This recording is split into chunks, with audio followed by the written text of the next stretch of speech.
Namaste. Defense wins championships. The mindful way to communicate. My patient scores were horrible for several years. They were saying, you don't listen, you're all over the place, you make it about yourself, we don't want to see you. It really hurt. The reason why it hurt is because I didn't have anything bad to say about patients. I just thought that I was stupid. It took me about 5 years to go from self-hate to self-love, living in monastic solitude. I've lived alone most of my life in monastic solitude for 10 years, where I was not emotionally dependent on anybody. I had a couple of relationships in that time, but other than that, I was emotionally dependent on myself. I didn't look for validation. The reason why is because I was being rejected all the time. And that's because my communication sucked and I was just trying to do the right things. I got all the coaches, the therapists, 8 types of therapies, 6 therapists. I've paid over 60 coaches now. And of course, I've watched multiple YouTube videos on YouTube University. What I've understood is that the offense does not work. Be compassionate, be nice, be kind to others, be empathetic. What else? Be confident. Learn coping strategies. Fix your mind. Control your thoughts. Let it go. All of those things did not work for me. They all developed resentment. The reason why is because it's performative. Sometimes when you want to do something and you cannot do it and you say you want to do it, like I want to be more mindful. I am compassionate. I'm nice. Oh, I'm an empath. Oh, it's because of my narcissistic dad. It's because my ex was a narcissist. Oh, they abused me. All men are bad. All women are bad. Healthcare is bad. Doctors are bad. Doctors are good. There are all these judgments that are taking place all the time, every day, all night long. And if you're trying to play offense in between this, you're going to be able to perform. And then you might develop emotional dissonance when you see somebody who embodies it, what I call embodied consecration. What I realized from that 5-year journey of writing, from self-hate to self-love, forgiving myself, showing myself compassion, believing in what I didn't like about myself, my low self-esteem, my low confidence, my self-hatred, I was able to elevate, but big time though, because now I wish I was telling a patient just today, I wish somebody said, look, just accept that you hate yourself, accept that you have low self-esteem, accept that you have low confidence, accept that you want validation from everybody, you want everybody to like you, you're a people pleaser, you're not charismatic. I would have said namaste. I want to accept that as quick as possible today if I feel like that. You know why? It's not because you only have somewhere to go. It's because now you believe in yourself. Now you love yourself. You've told yourself the truth. Now you can start playing defense. Michael Jordan won 3 scoring titles in a row. Don't quote me on these numbers, but you can understand the idea. In 84, he gets drafted. I think in 86, 87, 88, he wins the scoring title. Or no, 86, 87, 88 wins the scoring title. No, 85, 86, 87 wins the scoring title. 88 wins Defensive Player of the Year. And then in 90 wins the championship. Here's the thing that's why Jordan 3s are my favorite. Because that's when he won Defensive Player of the Year.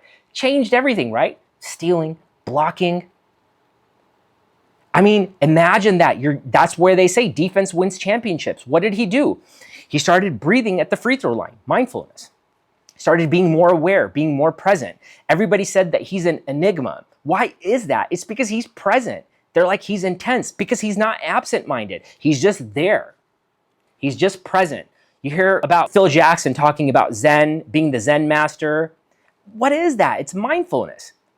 When you're aware, when you have compassionate awareness, that means you don't hate anything. When you have an empathetic implicit mind, instead of a resentment bias, they did that, can you believe that, playing victim, having the narcissistic traits, when you don't have that, you're able to be more aware, and the equity in your mind is released where you can be more present. You can be more intentional with whatever it is that you put your mind to. With that said, let's read some medical evidence on this.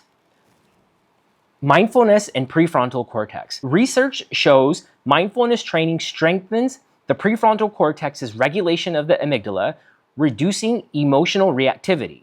This makes you less likely to fumble under social pressure. Here's the thing about a stimulus. Let's take an example of somebody saying something to you that you don't like. There was one time I was at the store and, there was an avocado, or was it a lime? It had rolled down the conveyor belt. This really nice woman who was there taking care of us at the cashier was just so flustered. She was the only one there. And then there was a gentleman, you could tell that he's in a rush. You can notice this. You can notice this nervous energy, this cortisol elevation, amygdala being lit up even before they even say anything, the cortisol, the stress in their mind. And he's like, just get out of here. I'll pay for it. I mean, how more rude can you be? Initially I would have gotten upset. Of course, I did feel bad initially. And I'm like, should I say something? No, we're in a public place. It's fine. I didn't say anything. I gave him $1 and he said no. And I just put it into the donation area. I felt that the lime or the avocado, I think it was a lime, was $1. So I just put that there. In any event, what happens is that bypassed the amygdala. It's not worth it. I wonder what they're going through. But seriously though, because I've written down what I'm thinking. But what happens is that you reduce that hit on the amygdala and it engages the prefrontal cortex. And you can stimulate that, and that's the defense. The defense is not, oh, you should be nice to them, you should be kind to them, which is not untrue. But if you're not nice and kind to yourself, that's going to carry over. People are going to be able to see right through it. Confidence as baseline calm. Defensive strength in social settings is not aggression. It's the ability to maintain low cortisol and a steady heart rate when others spike. That's what creates the perception of confidence and presence. As an example, when this person said that, first I paused, and then I had that algorithm in my head. Okay, let's bypass the amygdala, engage the prefrontal cortex, reduce the cortisol, delay the dopamine, decrease the adrenaline, noradrenaline, the fight or flight, and let's just accept it radically. And what's the next best step? Set a boundary? Not worth it here. Of course, I'm scared to set a boundary, but not worth it. Do I care? Of course I care. It's not like I don't care. But what he said had nothing to do with me. So I just not let it go. I just accepted it. Reduces the amygdala hit. Connection through safety cues. Calm body language, steady tone, and pauses trigger the listener's social engagement system, polyvagal theory, signaling I'm safe before any words are exchanged. Imagine if you have somebody coming up to you, hey, you know what? Can you believe that? Oh, you know they did that? I mean, what happened? Why is your amygdala like on fire right now? Where is the amygdala fire extinguisher? But you can see how my cat is just so Ninan putani no. Ay, yaro muna. Yaro puta na magana. Yeah. Okay, I think he wants to hold my hand. Okay, fine. Oh, Suwarna does too? Sometimes when we're lying down in bed, I like hold his hand like this, and then she'll come and lay down right next to me. Yeah. But now, when you come up, okay, let's take an example, okay? Now, I'm going to walk up from, let's say I am walking in and I'm about to sit down and see a patient. Before, what I could be doing, okay, so what are you in for today?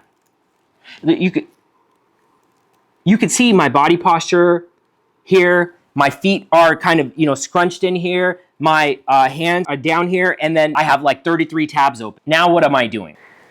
Hi, my name is Dhruva. I am a medical doctor, but I just like to go by my first name. And thanks for your patience and sorry for the wait there. And thanks for sharing what you're going to share with me. So tell me, what are you in for today? So now what I've done here is I have relaxed my feet, opened up my body posture, opened up my chest, and I've sat down and I did it slow. The computer is somewhere else. So what's happening here is that signals trust. That's because I'm relaxed. I'm not in a rush. I'm not thinking about the next patient. I'm not thinking about the next chart I need to close. I'm not thinking about the next medication refill. I'm just sitting there enjoying the present moment. With that said, you can practice this too. Defense can win championships, and you can get to this place that you want to be at where you love yourself, you love your limitations, you forgive yourself. Charisma will be automatic for you, or what I like to call the power of self-belief. Namaste.